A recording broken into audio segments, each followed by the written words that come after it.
ሰላምን ጥዕናን ንኩልኩም ተኸታተልተይ ይኹን እንዳበልኩ ናብ ናይ ልምዓንቲ መደበይ ከኣቱ ኣብ ናይ ልምዓንቲ መደበይ ከምቲ ልሙድ ንዓኹም ንተኸታተልተይ የምህር እዩ ኢለ ዝሓሰብክዎ መደብ ሒዘልኩም መፅእ ኣለኹ።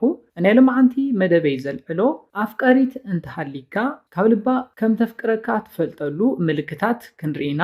እዞም ቀፂለ ዝሕብረልኩም ምልክታት ካብ ልባ ዘፍቀረት ጓል ኣንስተይቲ ተርእዮም ምልክታት እዮም። እስካብ ናይ መደበይ ፍጻመ ሓቢርኩም ንጽንሑ።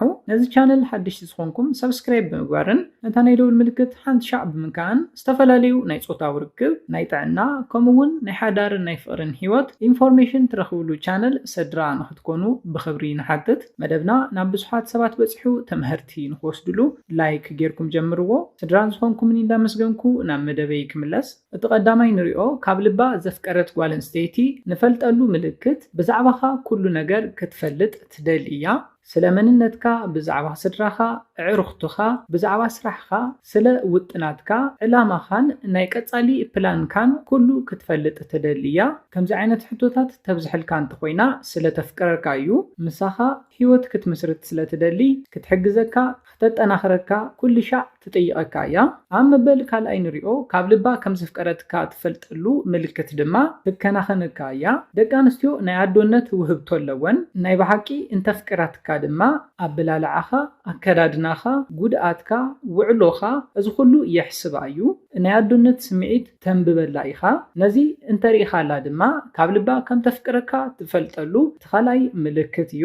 ኣብ መበል ሳልሳይ ንሪኦ ካብ ልባ ዘፍቀረትካ ተሪኦ ምልክት ድማ ንኽሳኽዕልካ ሰክሰስፉል ንኽትከውን ትሕግዘካ እያ። ሕልምኻ፣ ውጥናትካ ንኽሳኽዑልካ ብዘለዋ ዓቕሚ ኩሉ ነገር ትሕግዘካ እያ። ዋላ ንስኻ ተደኸመካ ተሰልችወካ እንሳግና ተብርትዐካ እያ። እዚ ድማ ትፈልጠሉ እቲ ሳልሳይ ምልክት እዩ።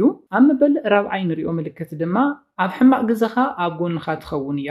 ኣብ ሓዘንካ፣ ኣብ ድኻምካ፣ ብስራሕ ገንዘብ ክትሓርቕ እንተለኻ፣ ፀገማት ክደራርቡኻ እንተለው ኣይትርሕቐካን። ኣብዚ ግዜ ዝበለፀ ትቐርበካ እያ። ኣብ ጎንኻ ኮይና ምሳኻ ኣብ ጎንኻ ከም ትኸውን ክትርድአላ ትደሊ እያ እምበር ኣይትርሕቐካን።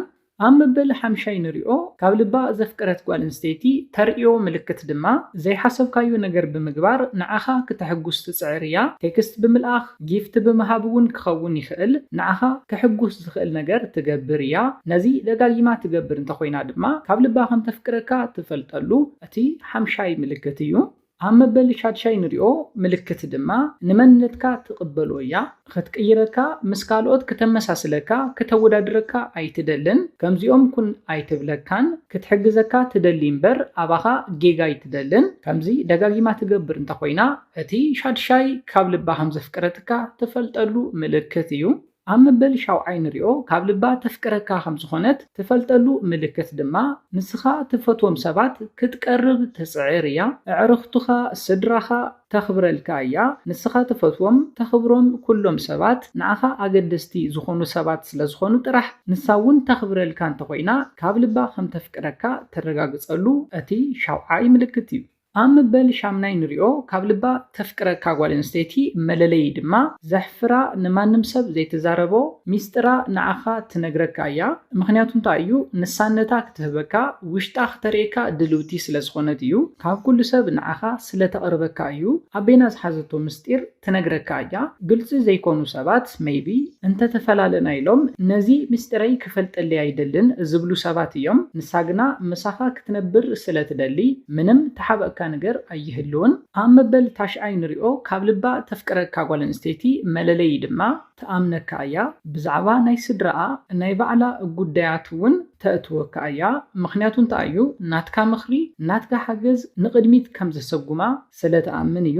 ክዕዘበን እዩላ ኣይትሓፍርን። ኩሉ ነገራ ተርእየካ እያ።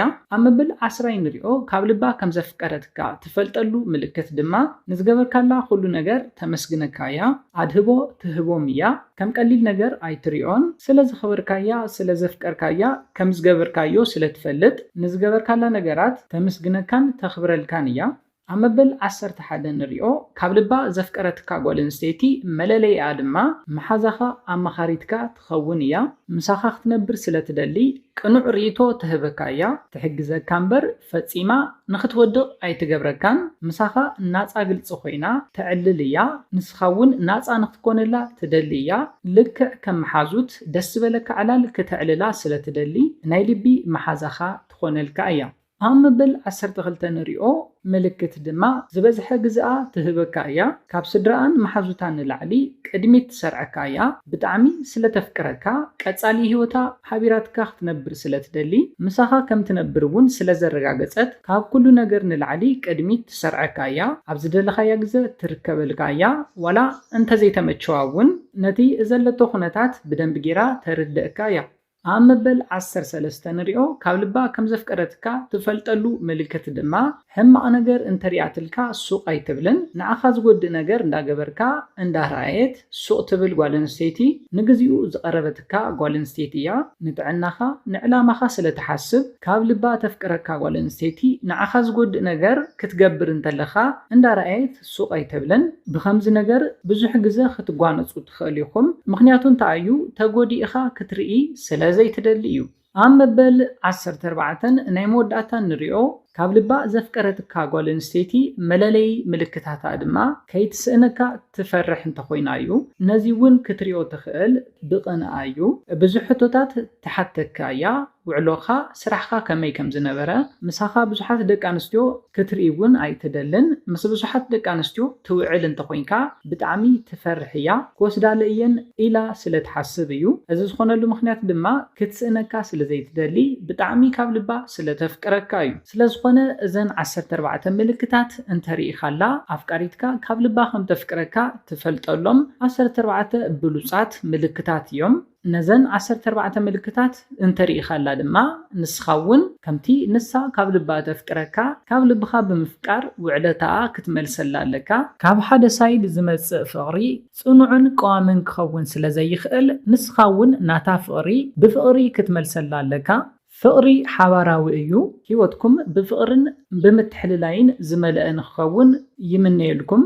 ነዚ ናይ ለማዓንቲ መደበይ በዚ ክዛዝም ካብ ናይ ለማዓንቲ መደበይ ዝኾነ ሓድሽ ነገር ከም ዝሓስኩም ተስፋ ይገብር። ነዚ ቻነል ሓድሽ ዝኾንኩም ሰብስክራይብ ብምግባርን ነታ ናይ ደወል ምልክት ሓንቲ ሻዕ ብምንካዕን ዝተፈላለዩ ናይ ፆታዊ ርክብ፣ ናይ ጥዕና ከምኡውን ናይ ሓዳርን ናይ ፍቕርን ሂወት ኢንፎርሜሽን ትረኽብሉ ቻነል ስድራ ንክትኮኑን ክተተባብዑናን ብክብሪ ንሓትት። መደብና ናብ ብዙሓት ሰባት በፂሑ ብዙሓት ኣሕዋትና ትምህርቲ ንክወስድሉ ላይክ ሼር ምግባርኩም ይትረስዑ። ሓሳብ ርእቶኹም ንቻነልና ንምዕባይ ስለዝሕግዘና ሓሳብ ርእቶኹም ብኮሜንት ግለጹልና። ብኻሊ መደብ ብኻሊ ሓሳብ እስካብ ንራኸብ ሰላምን ጥዕናን ንኹላትና ይቕኒለይ።